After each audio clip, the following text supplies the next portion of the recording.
Earlier today, I uploaded a very short, what do you call that? Short about traffic.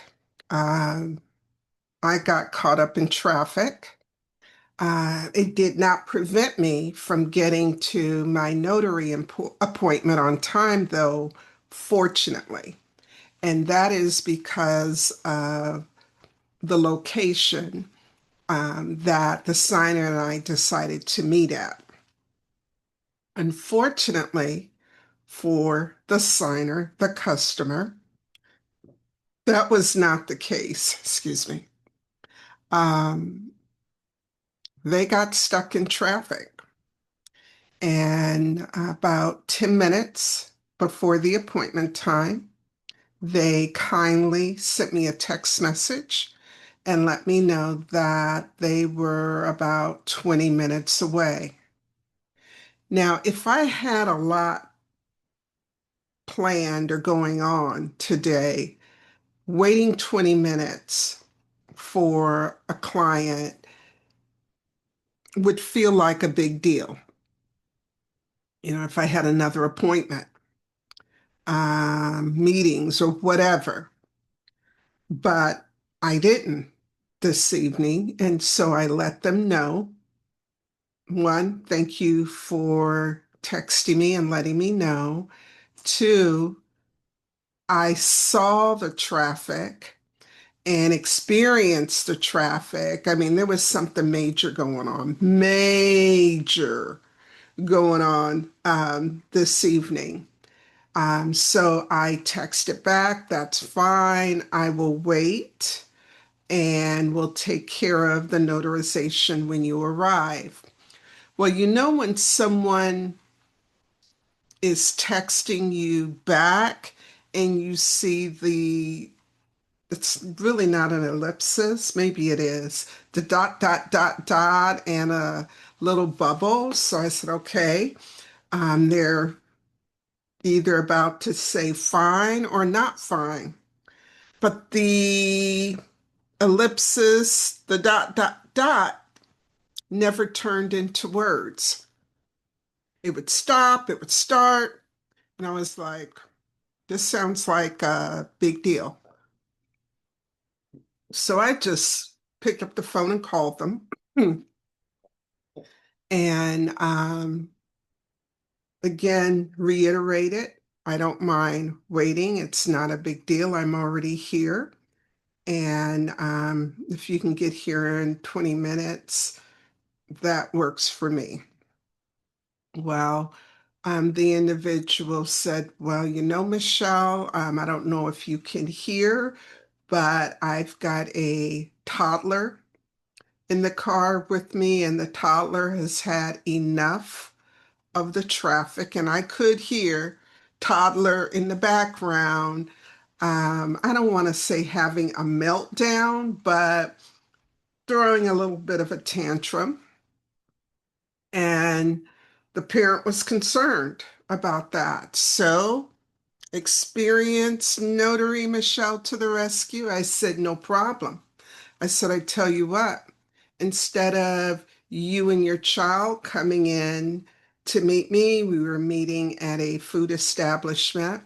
I said, call me when you pull up. I've got my clipboard, I've got the documents. I'll come out. It's just 4 or 5 signatures that I need from you, and you don't even have to get out of the car. I expected applause. I didn't get it. Um, the individual just let me know that they would prefer to reschedule. Now, I was a little undecided about that because one, I'm already here, and two, most importantly, I know how quickly my availability, my schedule can change. And I let the individual know that, the signer know that. I said, listen, right now, tomorrow looks good, but only at this time and this time. Does that work for you? They said yes. I said, okay. I said, so we'll meet back here tomorrow unless something comes up. If something comes up, we'll let each other know. And they were very appreciative. And I was too, that they thought enough to, just call time before it got too late. Now, what I really want to focus on is fees. And if you've been following me, you know it's not my favorite subject to talk about, but I know how important it is to those of you who are just getting started as mobile notaries. And so some of you might be wondering, so Michelle, they cancel more or less last minute. Do you charge a cancellation fee? I chose not to. And that's based on my overall experience of doing this work for many, many years. So the first reason why I did not charge a travel fee, because I did travel round trip, I am very thoughtful. That's not the right word. I give a lot of thought to where I meet clients. Now, if I'm going to their home, that's one thing. But no, I really factor in or consider meeting location. And today's meeting was less than a quarter mile, it was probably an eighth of a mile round trip. And so by keeping the meeting location either close to where I live, close to where I work, close to my where I shop, close to where I attend church, all of that, I keep my travel expenses to a minimum. And so I did not lose. I did the math. I know how many miles my car gets to the gallon. I know how much gas is costing. Um, I spent less than $20, and that includes my time for me to drive that short distance, wait. I went early for a reason, so I really can't attribute me being 20 minutes early. I can't charge for that. Um, and since they let me know early enough, it's not like I stayed past our meeting start time. So less than $20. And it may have been, if I really nickel and dime it, the total cost could have been like 10, 11, $12 as far as my expenses. So whether it's $15 or $20, do I really want to invoice and or ask the signer to send me $20 for a last minute cancellation? Maybe you wouldn't mind doing it, but that's not part of my business plan. Why? Because one, it's been rescheduled, and the notarization, the number of signatures, my original quote is more than that. And so by me requiring this individual to send me $20, and how is she going to send it? Didn't mean to reveal the gender. But how are they, how am I need to invoice, I can request Zelle or PayPal or Venmo. What if they don't send it? How am I going to go after $20 without spending 2 to 5 times that amount?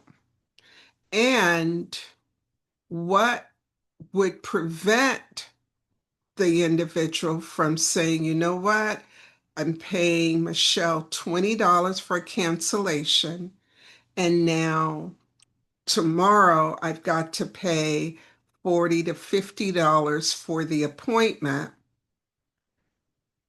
I'm better off, they'd be better off going back to work tomorrow and really putting out a call. Is there a notary here at work that can notarize this and might even get it free? Or going to the UPS store or anywhere or to the bank. And I know banks and UPS stores, they don't notarize every type of document, but there's a good chance the individual, the signer, will reach out to a different notary. And so let's say the client did go ahead and Venmo me $20 for today's canceled appointment. That's all I'm getting out of it. Would this be a customer that would be willing to leave me a glowing review on my website or my Google business listing?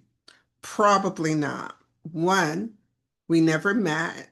I never was able to complete the appointment. And two, they may be a little annoyed, especially if I didn't include in a appointment confirmation that there is a cancellation fee.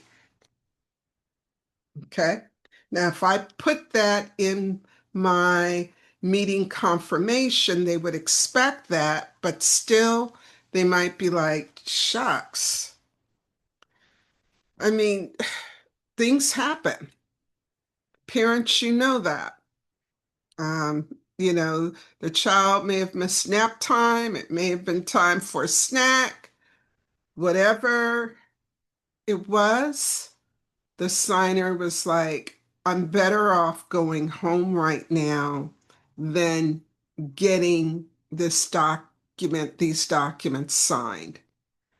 And so my message to you is be very thoughtful, careful, considerate, planful when coming up with your travel territory. Start small, and then you can expand to other counties, to other zip codes as your business grows. Make sure you have the right GPS on your phone, ideally one that allows users to actively report accidents and changes in traffic flow. Because if you're driving to neighborhoods that you are unfamiliar with, you don't know that traffic flow during rush hour. And if you're doing loan signings, by the way, this was a general notary work appointment, but if you're doing loan signings, there is this much grace for you, the signing agent, to be tardy to an appointment. Um, I know if you had a 8 p.m. appointment with my mother, as soon as that long hand hit the 12 and the short hand on the 8, if you weren't not ringing the doorbell, but in the house in her house in front of her. She was calling your boss, whoever scheduled the appointment, to let them know the notary is late. I've got things to do, people to see, places to go. And so, again, start small with your territory, have a GPS that will give you traffic updates. Make sure you're checking that at all times. Stay in touch with your signer through text. Now, if this had been a loan signing or an appointment that a third party hired me to do on their behalf, like a signing service or a title company, before I rescheduled, I'd have to get permission from the hiring party. But because I am totally independent, I can make that decision on my own and only worry about notifying the signer. So I want to make sure I covered everything, but I also wanted to talk about tomorrow, and how that appointment will go. Yeah, those were my key points. So give me a moment. All right. I I did not enter the time for tomorrow's appointment on my calendar. So I'm going to do that as soon as I stop this recording. And so things happen, no issues. I'm not tacking on a penalty. If the signer isn't there within 5 minutes of the rescheduled appointment, I'll be reaching out by text. I'm here. Where are you? How much longer? Very polite. And tomorrow, based on the time, we decided I won't have the flexibility to wait around.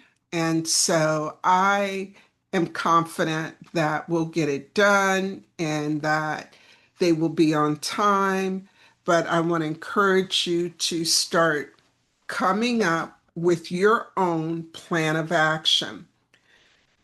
This should be in your policy and procedure manuals. You can just open a Word document or an Excel spreadsheet with this type of information.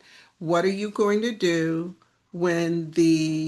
for general notary work, when a cancellation occurs? Do you charge? Do you not charge? If you do charge, how much of the original quote do you charge? Okay. You can do the same thing for signing agent work, but the hiring party has to agree with that. Um, and if they don't, they may choose not to have you on their roster.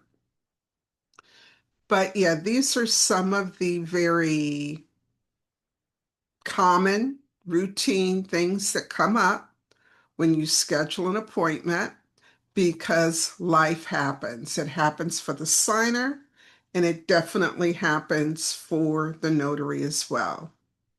If you have any more questions about how to handle how to handle cancellations, how to determine your travel territory, let me know.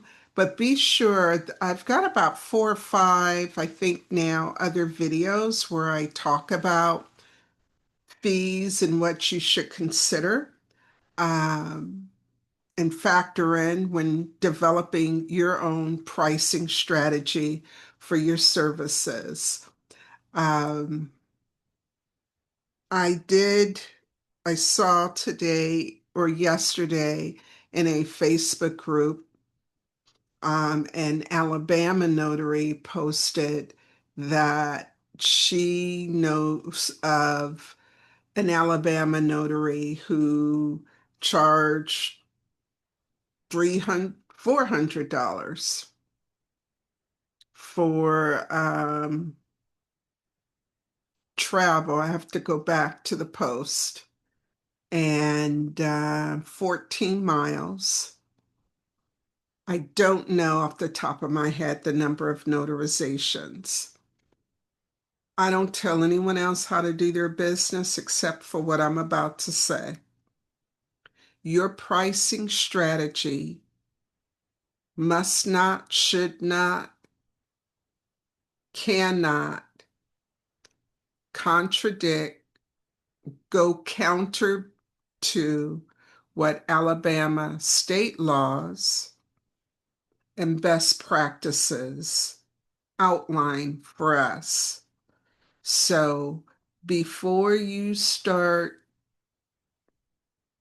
collecting big time money from customers in Alabama, I encourage you to read and reread our state laws. And I also recommend that if you have questions, speak to your probate judge for your county, because he or she will probably find out before you do if a complaint gets filed against you. I hope you found this information helpful. If so, let me know in the comments. I'll see you in the next video, and make it a great day.